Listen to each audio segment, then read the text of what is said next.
So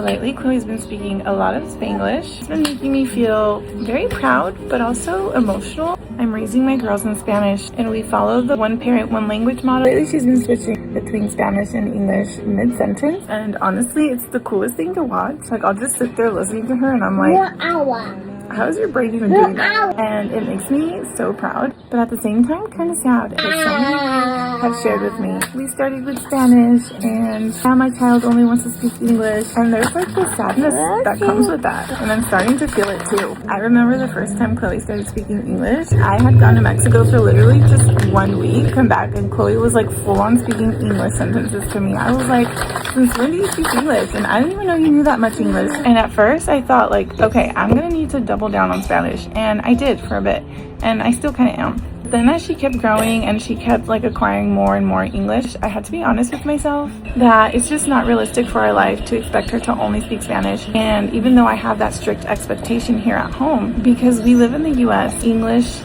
everywhere. Her dad speaks English, our family and some friends, and mostly everyone we're around here speaks English, so I'm going to get it regardless. And instead of trying to control it, I will continue. Hola, ¿estás diciendo hola? I will continue to speak Spanish to her, always. I'll let her respond however she wants. If she speaks in English, I don't correct her. I don't say only Spanish, even though I will repeat what she tells me in Spanish, because she already knows that with me, she's gonna get Spanish. And I want her to feel comfortable expressing herself however she wants with me. So for those of you who have shared that sadness with me and the fear that Spanish is going to disappear, I just wanted to gently remind you and me to just keep speaking Spanish, keep showing up in the language. It doesn't have to come from a place of pressure or control for it to stick. And I also... ¿Te estás lavando las manos?